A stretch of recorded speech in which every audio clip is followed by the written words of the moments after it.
So yesterday on Twitter, I posted a Madden clip and it just went super viral. Yo, bruh, watch this. I hand this crap off to Deebo Samuel on the option. Watch this. This dude ducked under that crap. Do y'all see this? That is insane. Well, hey, super viral for me. It was like at 10,000 likes or something like that. So that's a lot for me. I don't know if it's a lot to other people or bigger YouTubers, but hey, it was really cool. The clip was so cool. EA actually reached out to me and asked if they could use the clip on their official EA Sports Madden TikTok. So that was incredible. I am featured on the EA Sports Madden TikTok. That's just surreal. But what I wanted to do here is I actually wanted to share with you guys my all Madden slider set that's actually giving me some really good gameplay as of late. Now, this is my first shot at a Madden slider set in years, but I think you guys are really going to like it. Again, the whole point is to give challenging but realistic gameplay. And I've had a plethora of really good games here with this set, so I'm actually super excited to share it with you all. What we're going to do in this video is we're going to go through the sliders together and talk about the changes that I made and the reason that I made them. And obviously that will help you guys understand if you guys need to make any tweaks for your own personal use. Like I always say, no slider set is one size fits all, but I do think this will be a very good jumping off point for a lot of you that are looking for that ultra realistic simulation type of gameplay. But before we get into the sliders, guys, I am ShadyMikeGaming. Be sure to like this video if you like it, dislike it if you dislike it, and be sure to subscribe to the channel with your notifications turned on. That way you don't miss any of our future upcoming content. You guys know I do a lot of mostly 2K content on this channel, but I've been burned out with 2K, so I want to give take a shot at some Madden content. So I hope you guys are liking it. But let's go ahead and take a look at this slider set and some of the changes that I've made.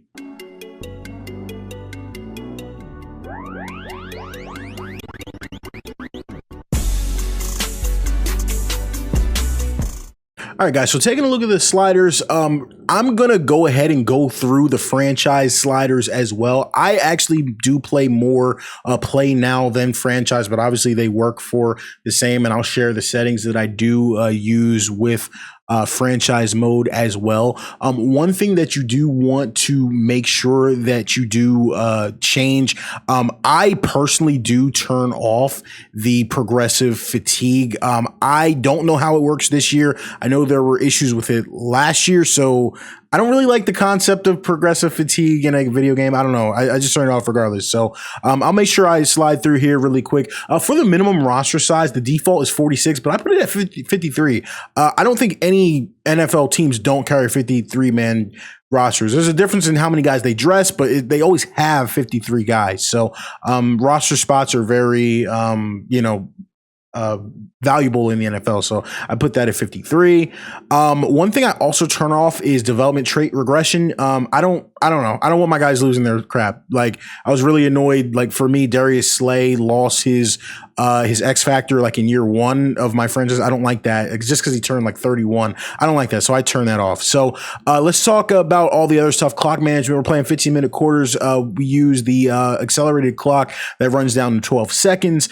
That obviously makes things go by a little bit quicker. For some of the automated stuff, all of this is personal preference. I put weekly training, scouting, and practice reps at automatic. I don't do any of that stuff.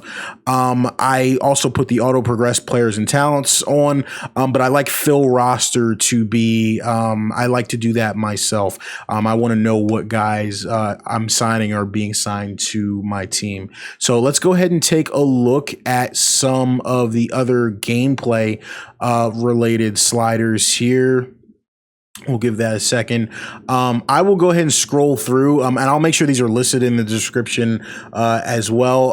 I've got the pass accuracy at 50 for both the user and the CPU, as you can see. I do plan on dropping this in the future, but because of the whole interception issue thing, I don't want to drop it just yet. I'd rather have too high a completion percentage than guys throwing 20 picks per game. User pass blocking is at 90. I might be trash, I don't know, but I couldn't get any time to throw the ball, so that is what it is. Wide receiver catching is at 0, guys. I don't think this slider is working properly. There's still very little drops even at 0. User run blocking at 0. I still be busting off crazy runs. I bumped the fumbles up to 75 because there were way too many fumbles. I do have interceptions at 0.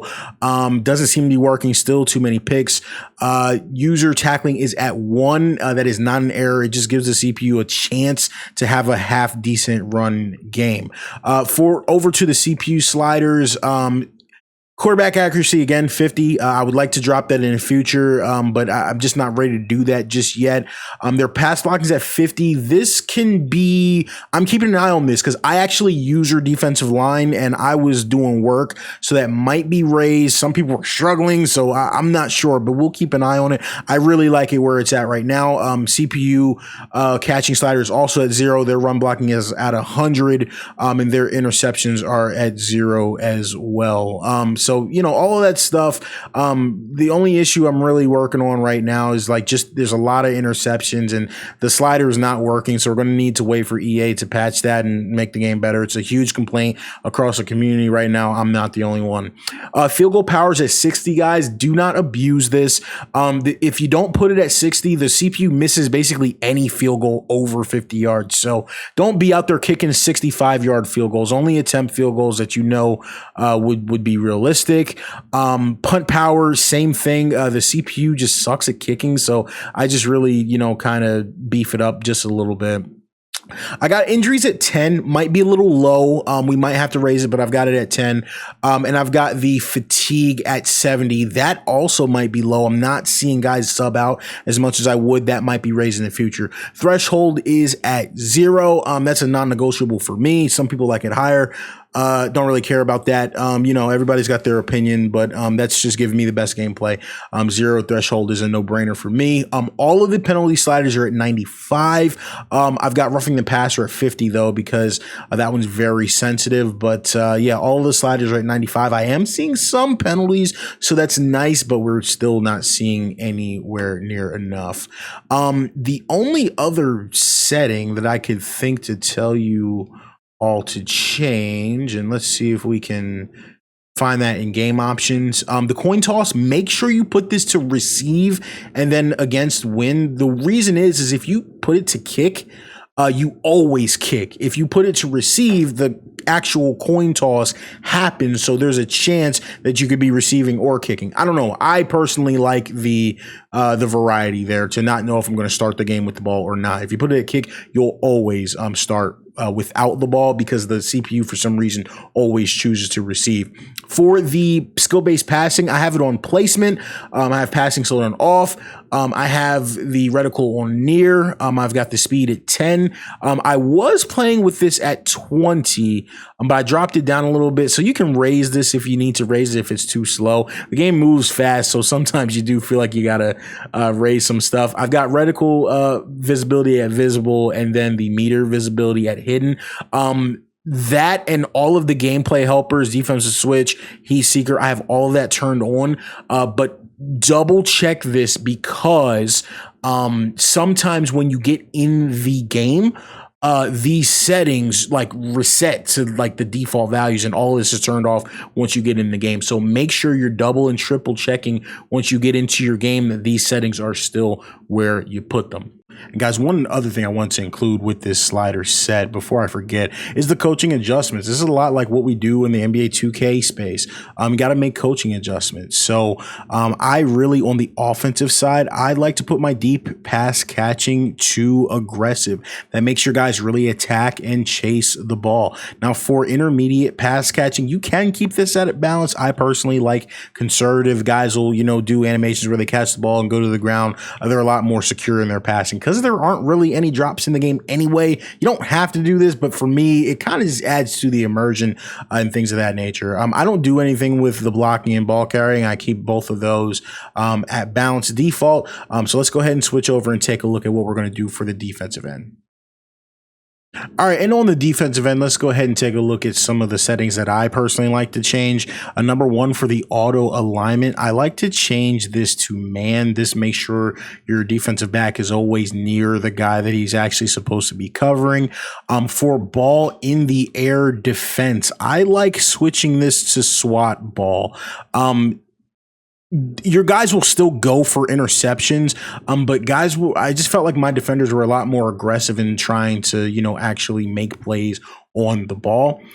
For cornerback matchups, I like to change this to by overall, your best man versus their best man wherever they're at. That makes your best guy kind of travel and follow guys around. I don't change option defense, I don't change strip ball, and I don't change tackling. But I do like to come all the way down to the bottom for zone coverage, and I like to switch this to match. I'm still kind of in the air with this one because I haven't been testing it that much, but it seems to give me better coverage in my zone defenses. But other than that, guys, give this a run. I really like Madden this year. I'm having a lot of fun playing the game. Let me know what you guys think about these settings other than interceptions. Let me know what needs to be changed and, what improvements could be made. And let me know what you think about the quarterback accuracy as well, because I do want to drop that down, but I'm just, really hesitant to do that with all the interception issues. I want more errant throws, but since right now everything results in an interception, I feel like that'll only make the problem worse. But other than that, guys, I hope you guys enjoy the sliders. Let me know what you think in the comments below. It's your boy, ShadyMikeGaming. I'm signing out. Peace. Threes.